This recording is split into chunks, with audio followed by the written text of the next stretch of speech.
देखा अभी किताब का पेज नंबर 37 है, कहता है register office a place which is address of the company to receive all the communications।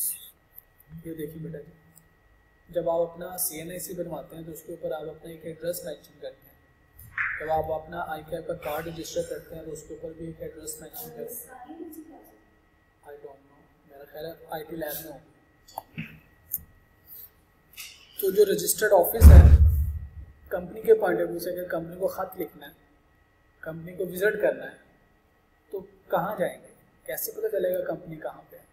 तो कंपनी का जो रजिस्टर्ड ऑफिस है उसका एड्रेस बेसिकली ये बताता है कि जो भी कम्युनिकेशंस करनी है फिजिकल थ्रू पोस्टल, वो आपने इस रजिस्टर्ड एड्रेस पे करनी है। ये SCCP ने अपने लिए और बाकी तमाम के लिए ये वाली क्लॉज रखी हुई है। It does not necessarily the same as head office of the company. अब अगली बात कहते हैं ज़रूरी नहीं है कि आपका हेड ऑफिस ही रजिस्टर्ड ऑफिस हो। बड़ी इंपॉर्टेंट बात है। मैं सितारा केमिकल के ऑडिट पे था तो उनको हेड ऑफिस है शेखुपुरा रोड पे। इस बच्चे को तो पता होगा, शेखुपुरा फैसलाबाद रोड पे सितारा केमिकल्स गुजर के नहीं जाते GK रोड से, लेफ्ट साइड पे आता है सितारा केमिकल, राइट साइड पे आता है सितारा परऑक्साइड, जाते हुए फैसलाबाद। अब वो उनका हेड ऑफिस है, लेकिन इनका रजिस्टर्ड ऑफिस है कराची में। तो जितनी भी कम्युनिकेशन करनी है वो कराची में इनके रजिस्टर्ड ऑफिस में होगी, लेकिन हेड ऑफिस कौन सा है? फैसलाबाद रोड पे, शेखपुरा रोड पे। तो इसका क्या मतलब है? जो ICAP और जो लॉ ने उसको परमिशन दी है, दे आर यूजिंग दैट कि हेड ऑफिस आप कहीं और रख सकते हो और अपना रजिस्टर्ड ऑफिस कहीं और रख सकते हो। ठीक है जी। तो it does not necessarily be the same नहीं होना चाहिए, ज़रूरी नहीं है। लेकिन मैं जब पेल के ऑडिट पे गया तो पेल उसका हेड ऑफिस भी वही है, उसका रजिस्टर्ड ऑफिस भी वही है। कहता है shall not be necessarily be the same. कहता है सेम होना ज़रूरी नहीं है, हो सकता है लेकिन ज़रूरी नहीं है। कहता है there may be more than one office for business of the company. जाहिर है एक से ज़्यादा ऑफिस हो सकते हैं। मार्केटिंग ऑफिस है, ये एडमिन ऑफिस है, ये रजिस्टर्ड ऑफिस है, ये हेड ऑफिस है, ये ब्रांच ऑफिस है, blah blah blah. But registered office shall be only one.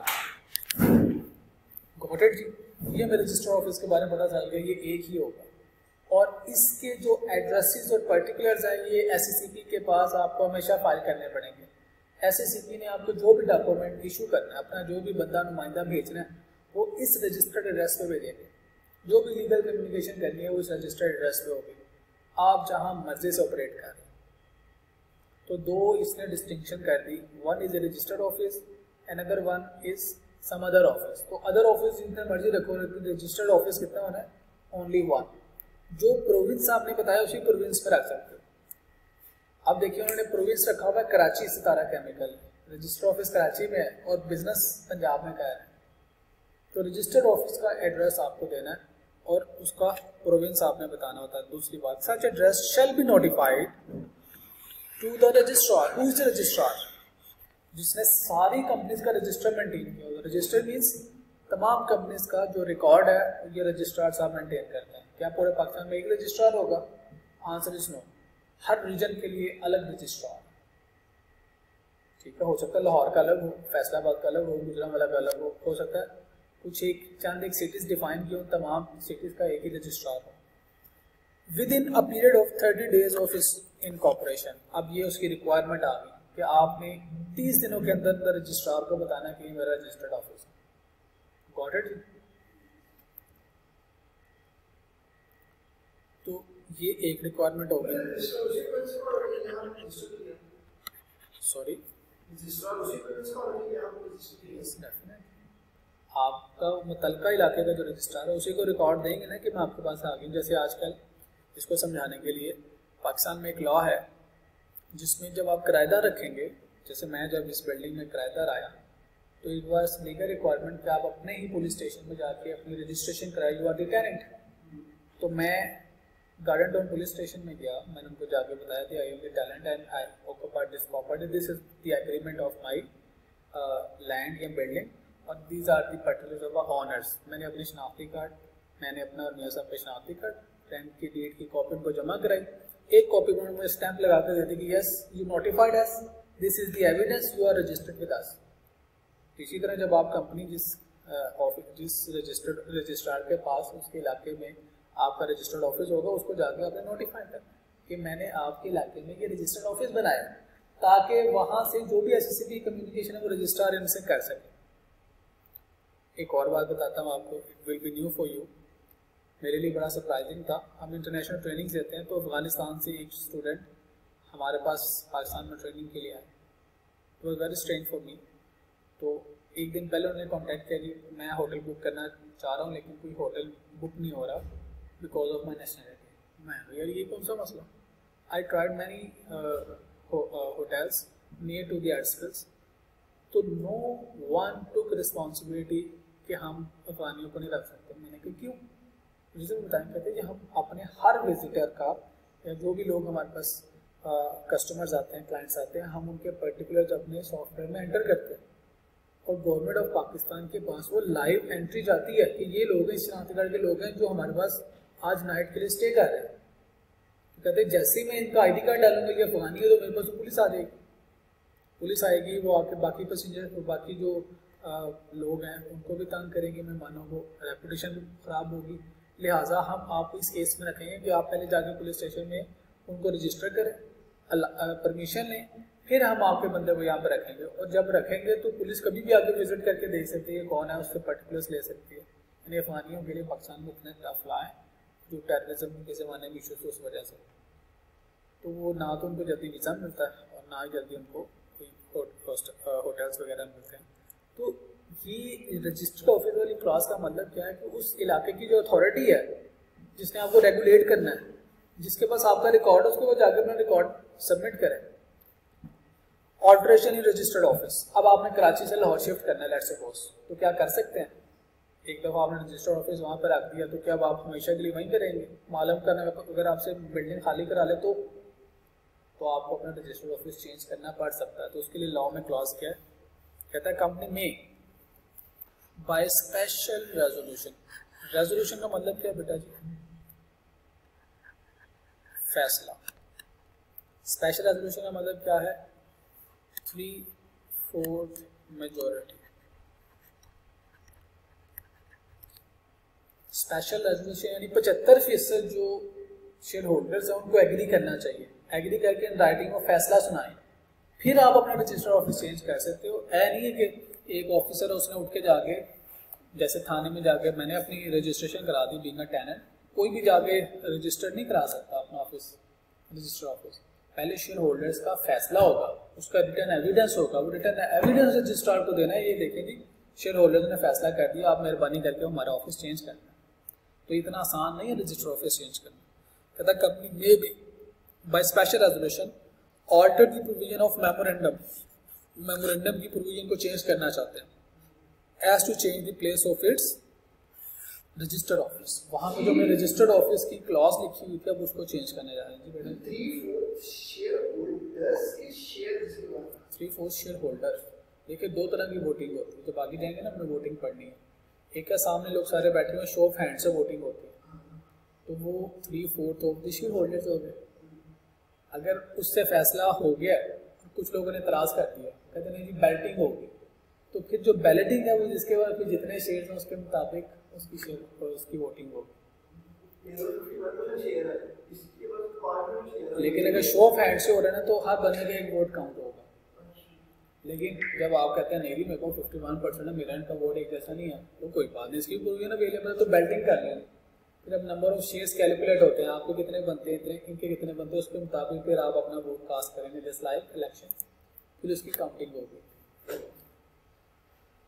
Okay जी, शुक्र है मुझे आता है।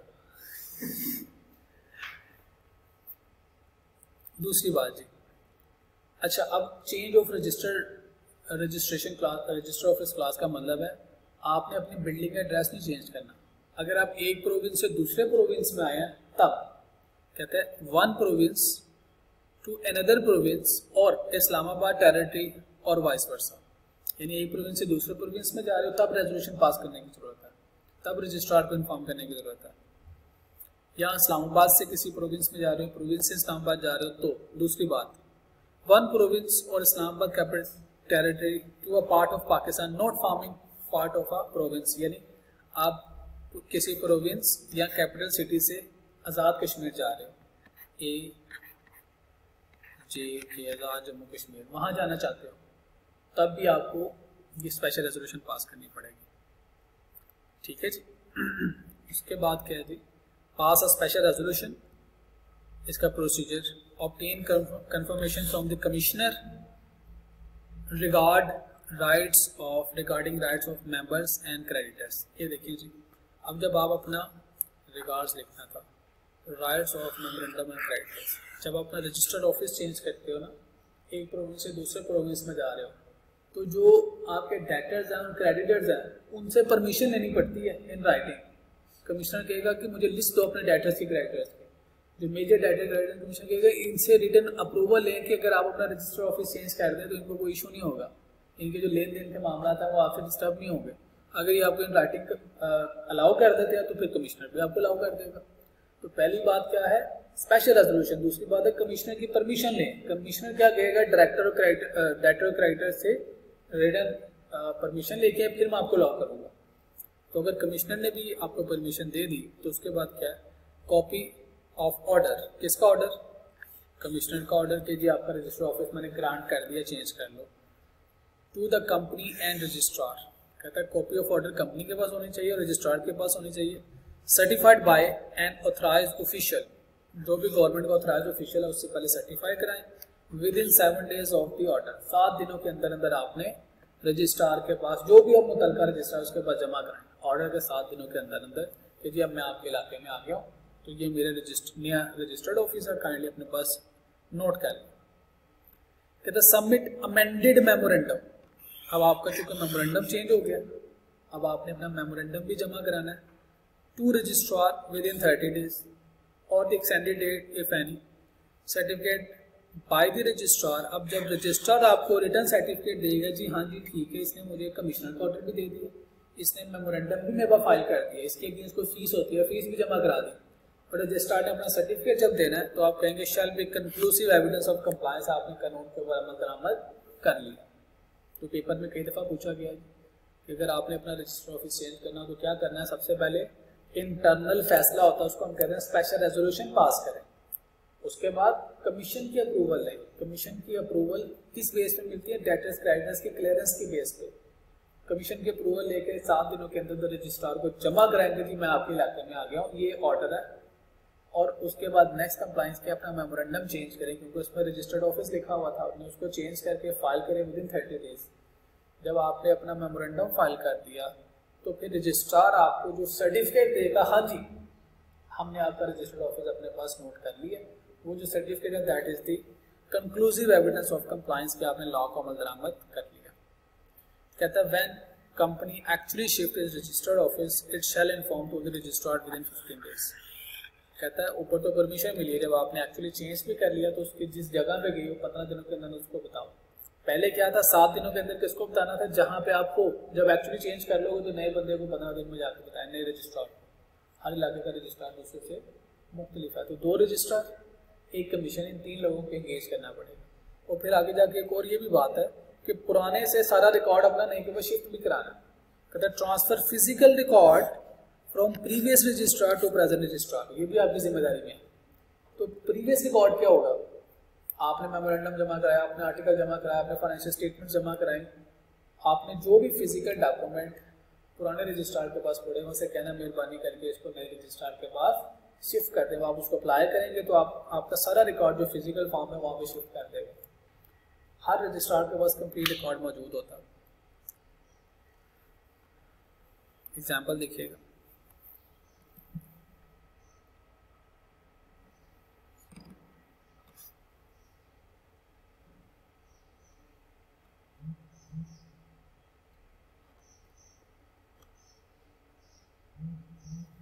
कहाँ से शिफ्ट हो रहा है?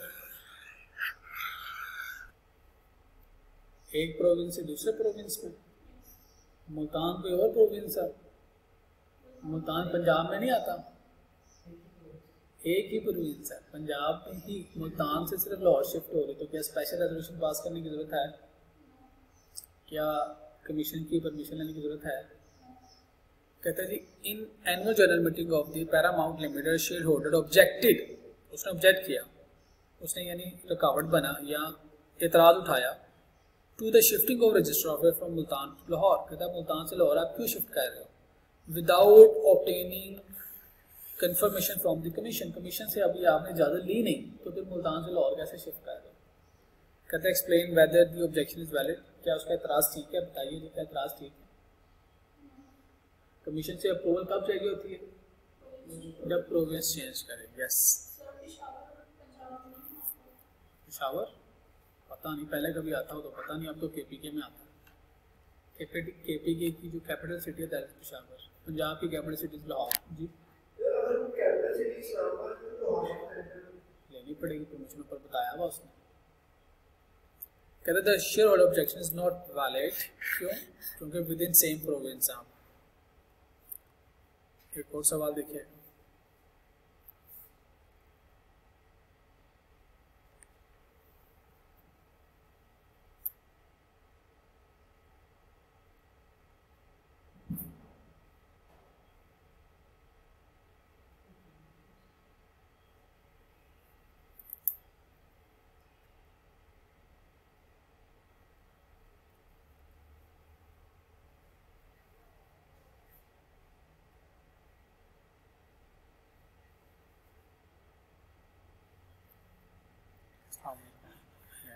नंबर 10 के बच्चे कहाँ पे, चलो खत्म होगी तो मैं पर पीजी करूँगा। बैच 10 के साथ क्लास कैसे होगी, बैच 11 के साथ हम चल क्लास होगी 10 के साथ हमारी क्लास ही नहीं। चलो सर फ्रांस से फ्री होंगे ना तो फिर मेरे पास भेजना। बैच नंबर 10 की बात कर रहा हूँ जी। बेटा जी कराची से इस्लामाबाद शिफ्ट हो रहा है, क्या हम कहेंगे कि कमीशन से परमिशन लेने की जरूरत है। Okay, to carry on the business more economically advice company secretary.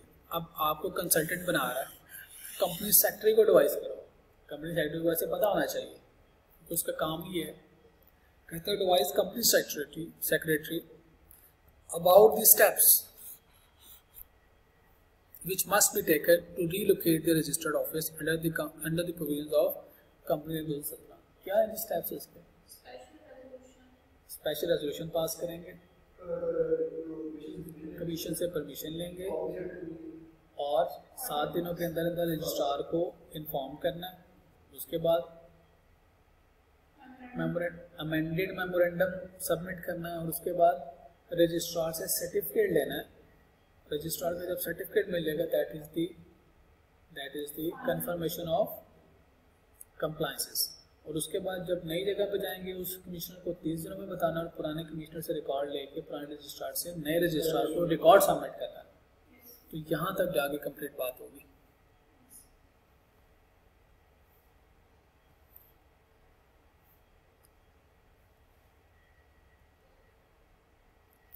अच्छा जी, अब आते हैं जी प्रिंसिपल लाइन ऑफ बिजनेस। कहता है reason of alteration of principal line of business, क्यों चेंज करना चाहते हो business principal line of business. कहता है change in principal line of business to adopt restricted business. यहाँ तो अपने बिजनेस का लाइन ऑफ बिजनेस चेंज करनी है, जो रिस्ट्रिक्टेड बिजनेस है वो करना चाहते हो जिसके लिए लाइसेंस रिक्वायर्ड है या अप्रूवल ऑफ कमीशन रिक्वायर्ड है। कहता है एक तो आप प्रिंसिपल लाइन ऑफ बिजनेस जैसे मैंने बताया केमिकल से प्रॉपर्टी में शिफ्ट हो रहे हो, रियल एस्टेट में शिफ्ट हो रहे हो, या कोई ऐसे जैसे नेटवर्क मार्केटिंग है पाकिस्तान में अलाउड नहीं है। तो अगर आप ऐसे बिजनेस में आना चाहते हो जो रिस्ट्रिक्ट है जिसका लाइसेंस लेना पड़ता है यानी नॉन प्रॉफिट ऑर्गेनाइजेशन हो, कहता है आप क्या करना पड़ेगा, अगेन स्पेशल रेजोल्यूशन पास करें, कमीशन से अप्रूवल लें, वही same submit altered memorandum to registrar within 30 days, certificate of registrar will be conclusive evidence, change of the name may be directed by the registrar. जब आपने अपना business change किया है, business के line of business change किया तो हो सकता है रजिस्ट्रार के अपना नाम भी चेंज करो। आपका नाम और आपका बिजनेस आपस में मुमासलत रखना चाहिए, तो आप वो कह सकता है अपना नाम भी चेंज करो। ठीक है, जो business line of business change किया आपने कर ली, उसने अलाउ कर दी और रिस्ट्रिक्शन लगा सकता है, कहता है कि अब अपना नाम भी चेंज करो। If the business is not in line with the name, सवाल देखिएगा।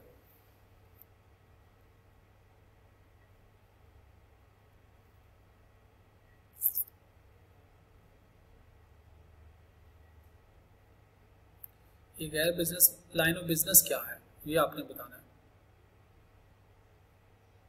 वो है जो कारोबार करते हैं जहां से सब्सटेंशियल बिजनेस आए।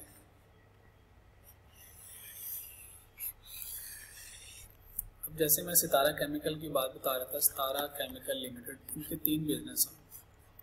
एक है केमिकल सेगमेंट, दूसरा है टेक्सटाइल और तीसरा है फाइबर। इसका काम क्या है? ये सोडियम बनाते हैं। इनका काम क्या है? ये थ्रेड बनाते हैं, धागा। और इनका काम क्या है? ये क्लोथिंग बनाते हैं, कपड़ा बनाते हैं। लेकिन इनका नाम क्या है? सितारा केमिकल लिमिटेड। कारोबार इनके 3 हैं, टेक्सटाइल भी है, फाइबर भी है, लेकिन इन्होंने नाम अपना रखा हुआ सितारा केमिकल, क्योंकि सब्सटेंशियल रेवेन्यू यहाँ पे है, सब्सटेंशियल रेवेन्यू।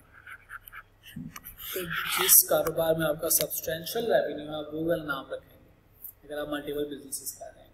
ठीक है, कहते हैं principal line of the business means the business in which substantial assets are held or likely to be held, substantial revenues earned or likely to be earned. Earned का मतलब है existing, likely to be earned का मतलब है जिसे आप कमा सकते हैं, expected by the company whichever is higher. Principal line of the business of the company shall be mentioned in the memorandum of association, ये हमें पता है। Any changes in the principal line of business shall be reported to the registrar, ये भी हमें पता, भी हम देख के आ चुके हैं। That's it.